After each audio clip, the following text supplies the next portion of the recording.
네, 다시 돌아왔습니다. 동학개미 운동 이후에 유망 종목에 대한 갈증이 더 커진 상황이고요. 지금은 또 뭐 2차 팬데믹, 그다음에 어제 금요일 날 있었던 주말을 거쳐 있었던 미국의 그 스트레스 테스트, 재무 건전성 테스트 때문에 지금 시장이 조금 하락을 하고 있습니다. 그렇기 때문에 우리가 어떤 종목을 더 찾아야 될지 좀 더 목마른 그런 이제 시기가 되는 것 같고요. 그다음에 그 중에서도 개별 종목으로 좀 대응을 해야 된다고 제가 프로그램 서두에 말씀을 한번 드린 적이 있습니다. 오늘도 기관 시각에서 투자의 기준을 한번 마련해 보겠는데요. 메리츠 증권의 윤주호 스몰캡 파트장 모셨습니다. 안녕하십니까? 안녕하십니까? 네. 일단은 뭐 시장을 우리가 무조건 다 살 수는 없는 지금 입장이 있는 것 같습니다. 네. 시장 상황도 마찬가지고요. 업계에 있는 입장에서 스몰캡에 대한 관심이 증폭되고 있고요. 그걸 또 체감하시고 계시죠? 네, 뭐 요즘에 먼 친척부터 뭐 학교 동기들까지 뭐 주식 관련된 문의를 개인적으로 좀 많이 주시는 편이긴 합니다. 그만큼 주식에 대한 관심이 굉장히 많은 걸로 좀 보여지고 있고요. 3월달 이후로 아무래도 지수가 많이 올랐기 때문에 투자자들의 관심이 더 많아진 것이 아닌가 이렇게 생각하고 있습니다. 지금 그 SK 바이오팜의 그 환매 이후로 네. 31조가 들어갔는데 거의 31조가 환매됐겠죠? 네. 받아가신 주식이 별로 없으니까. 네.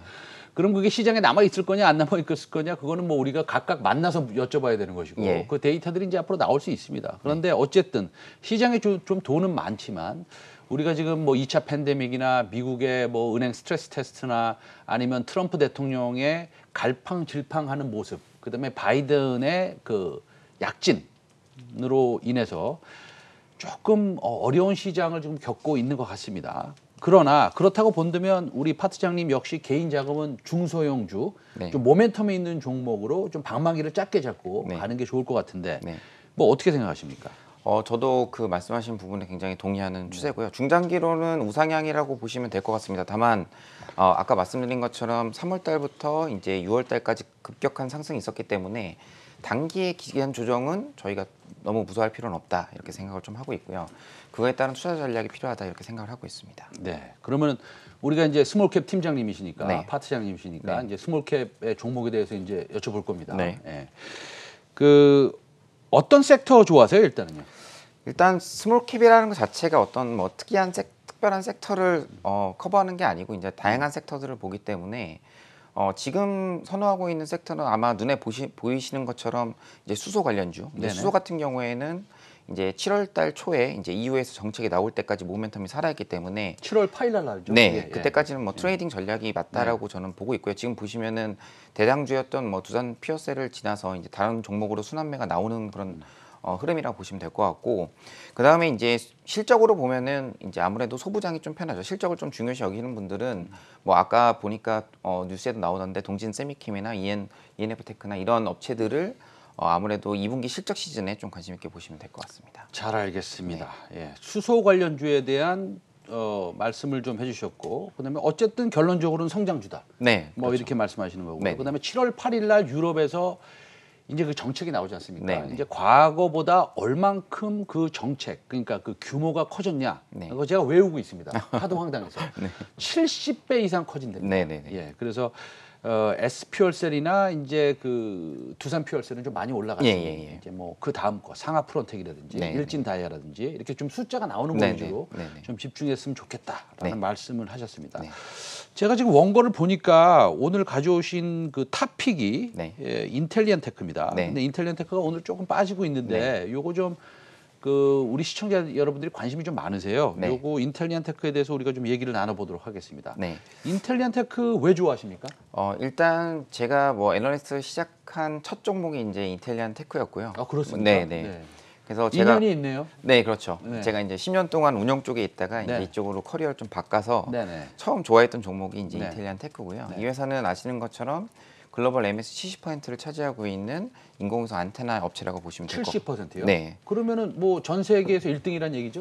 1등입니다. 네, 그렇습니다. 그런데 이제 이 회사 같은 경우에는 최근에 이제 주가가 좀 많이 고점 대비해서는 많이 부진한 모습을 보였습니다. 그 이유는 일단 실적이 이제 코로나19 이후로 이제 아무래도 외국 클라이언트를 많이 만나서 설치하는 네. 작업들이 필요하다 보니까 네. 이런 것들이 잘 진행이 안 되면서 1분기 때 실적이 적자가 났습니다. 네네. 사실 이 회사가 적자가 나기 좀 어려운 구조거든요. 네네.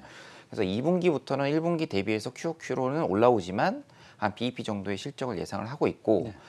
최근에 이제 주가가 좀 반등이 나왔던 거는 이제 투자자들이 많이 기대했던 이유 중에 하나는 이제 원앱이 파산했는데 네네. 이 파산하는 거를 누가 가져가냐라는 네. 걸 시장에서 굉장히 관심 있어 하시고 그거 있죠. 굉장히 중요한 얘기죠. 네, 실제로 이게 여러 국가와 이제 여러 그 이해관계가 녹아 있기 때문에 네. 단기간에 뭐 어떻다라고 얘기할 수는 없지만 일단 한국 투자분들 같은 경우에는 아무래도 아마존이 컨소시엄에 들어올 가능성이 높다라는 얘기를 많이 했었고 네네. 오늘 뉴스가 난 거는 이제 아마존이 배제되고 영국 정부가 들어가는 컨소시엄이 될 것이다라고 얘기가 추측성 기사가 나온 겁니다. 네. 그래서 근데 그거 아무도 알 수 없잖아요. 네, 요거는 아무도 알 수 없고 이제 지금 영국 같은 경우에는 이제 월요일입니다. 네. 월요일이기 때문에 7월 2일 날이 이제 입찰 매각일이고 네. 근데 입찰할 때 실제로 어떤 구성원이 들어올지는 아직도 모르는 상황입니다. 그런데 아마존이 만약에 투자자들의 기대감처럼 이제 아마존이 들어오는 경우에는 주가의 상승폭이 좀 더 커질 수 있기 때문에 지금은 어느 정도 베팅이 좀 필요하다 이렇게 생각을 하고 있습니다. 그러면은 일단 트럼프 대통령이 사실은 보안 문제 때문에 네네. 뭐 중국 그 회사들은 당연히 배제가 될 것이고 네네네.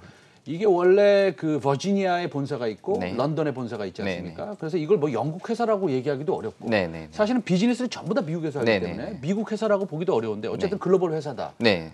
한다면 네. 사실은 위성을 띄워놓고 이거를 인터넷을 갖다가 제공하는 회사인데 네. 그렇다고 본다면 트럼프 대통령은 사실은 외국에 좀 팔기에는 좀 그렇다. 네. 보안 문제 때문에 네, 이런 코멘트도 있었어요. 그렇죠. 뭐 굳이 아마존이 아니더라도 입찰자 중에 하나로 거론되고 있는 이제 스페이스 X라는 기업은 또 아시는 것처럼 앨런 머스크가 CEO로 있는 회사고 네. 그렇기 때문에 이제 영국과 미국의 싸움이 되지 않을까 이렇게 저는 생각을 하고 있습니다. 어느 쪽으로 넘어가든지 간에 네. 일단 투자자들한테는 큰 악재는 없을 거라고 저는 생각을 좀 큰 하고 있고요. 악재는 없을 것이다. 네, 네, 큰 악재는 없을 것이다. 다행입니다. 네.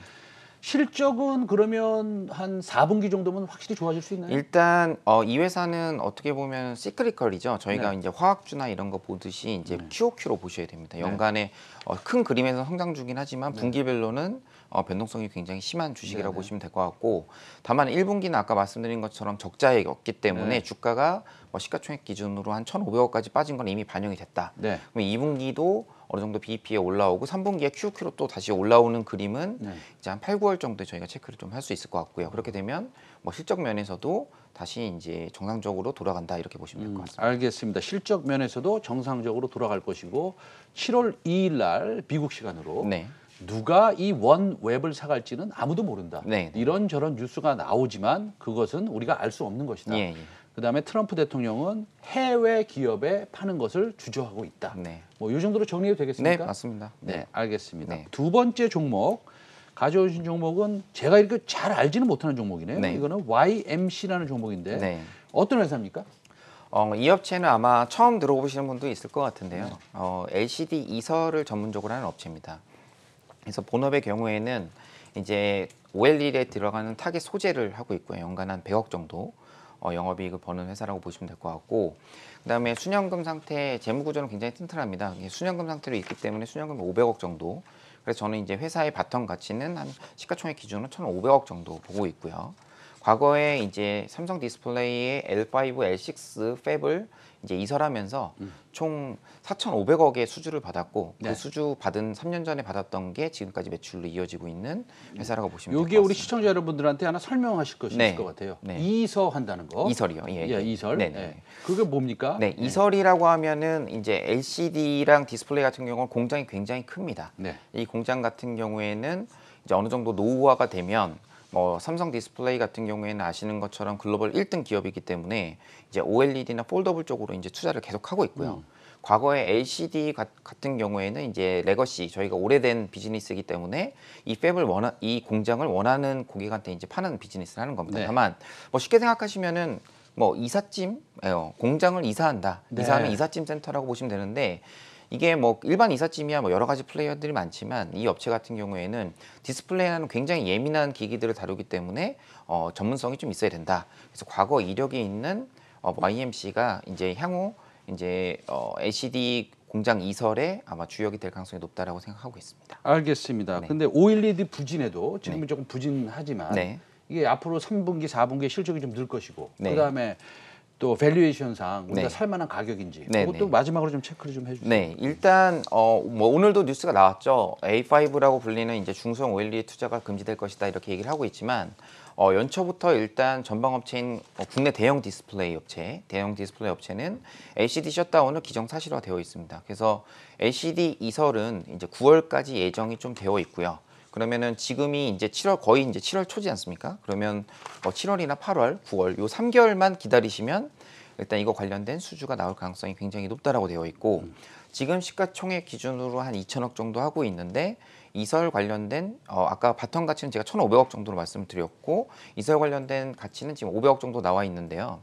제가 추정하는 수주의 규모는 뭐 예전에 4,500억 나왔던 것보다 뭐 한 2배 정도 저는 좀 보고 있고 네, 강하게 보시네요. 네, 이렇게 네. 만약 뭐 수주는 나와봐야 잡니다. 네네. 근데 수주가 만약에 나오게 되는 경우 이 회사의 영업이익률은 한 15%에서 20% 추정을 하고 있습니다. 그렇게 되면 아마 계산해 보시면 1년에 2,300억 이상 벌 수 있는 영업이익을 벌 수 있는 기대감이 생기기 때문에 지금 시가총액 대비해서 뭐 업사이드는 굉장히 크다. 다만 수주 산업이기 때문에 수주의 타이밍이나 이런 것들은 투자자분들이 맞추기 어려우실 거기 때문에 지금부터 이제 8월까지 좀 분할해서 매수하는 그런 전략을 하시면 될 것 같습니다. YMC 지금부터 8월까지 좀 분할해서 매수하는 방식이면 네. 좋겠다. 오늘 한 5% 빠지고 있는데 네. 빠질 때마다 조금씩 모아가는 방식이면 예, 맞습니다. 좋을 거라고 말씀하셨고요. 이제 마지막 질문인 것 같아요. 네. 예, 종목을 좀 많이 가져오셨는데 네. 그 중에서 두 가지 여쭤보겠습니다. 네. SK케미칼 네. 저희 사실은 SK 그 그룹에 네. IR도 나와서 아. SK케미칼에 대해 설명도 좀 네, 해주셨고요. 네, 네, 네. 나노 신소재, 네. 그 2차 전지 도전제 네. 에 들어가는 회사인데 네. SK케미칼 간단하게 좀 말씀해 주시고 이어서 연결해서 나노 신소재도 좀 부탁드리겠습니다. 네, 일단 기존에 이미 한번 방송을 들으셨던 분이기 때문에 간단한 한 줄 포인트만 말씀드리면요. 네. 일단 자회사인 SK 바이오시스라고 있습니다. 그래서 이 회사가 조만간에 상장 절차에 준비될 것 같고 네. 지금 SK 케미칼의 시가총액은 뭐 1.5조 수준으로 이제 조금씩 올라가고 있는 수준이지만 자회사를 97% 갖고 있는데 이 회사의 이제 상장 가치가 1조 원이 넘는 걸로 제가 지금 파악을 좀 하고 네. 있습니다. 그렇게 되면 뭐 SK 케미칼의 본질 가치도 있기 때문에 이 네. 회사의 업사이드가 자회사의 상장으로 바로 붙여지기 때문에 지금도 모멘텀이 있어서 오늘도 아마 오르는 걸로 제가 파악을 좀 하고 네. 있고요. 두 번째로 이제 나노 신소재는 올해 종목이 이제 YMC라고 생각을 한다면 네. 나노 신소재 같은 경우에는 내년 종목이라고 생각을 좀 하고 있습니다. 주가는 조금 빨리 2차 전지 때문에 빨리 움직였죠. 네네. 일단 가장 핵심 포인트는 CNT입니다. 이 네. CNT라고 하면은 2차 전지 양극재에 들어가는 첨가 물질로 보시면 될 것 같고 작년 매출에 80억, 올해 매출로 80억, 내년도 200억으로 예상되어 있는데 이 회사의 모멘텀은 2020년 10월달에 CNT 공장이 완공이 되게 됩니다. 그렇기 때문에 그럼 올해 몇 달 남았죠? 네 아직 3달 정도 남았습니다. 달. 3달 정도 남았는데 주식 투자자 입장에서는 3달 남았으면 천천히 매수에 들어가야 되는 거예요. 그럼요. 예. 네. 그래서 지금의 최근에 이제 살짝 반등이 나왔습니다만 가장 중요한 저희가 대주주가 이제 자식한테 증여한 가격이 13,500원입니다. 네. 그러면 지금 주가가 2만 원에서 이제 왔다 갔다 하고 있을 텐데 제가 볼 때는 대주주보다 저희가 싸게 살기는 좀 어렵거든요. 그래서 15,000원 정도에서 2만 원 정도 박스권으로 왔다 갔다 하다 내년 올 3분기부터는 이제 실적에 대한 가시성이 올라갈 거기 때문에 올 하반기와 내년을 보시면 될 것 같습니다. 좀 중장기적으로 투자하시는 네. 분들은 하락 때마다 좀 매수하면 특히 내년에 좋은 모습을 좀 보여줄 수 있다. 맞습니다. 제가 좋아하는 종목이기도 한데요. 제가 또 이런 식으로 투자하는 거 좋아합니다. 네. 좀 길게 투자하는 게 좋을 것 같고요. 네. 네, 오늘 하여튼간 뭐 여러 가지 종목 많이 말씀해 주셨습니다.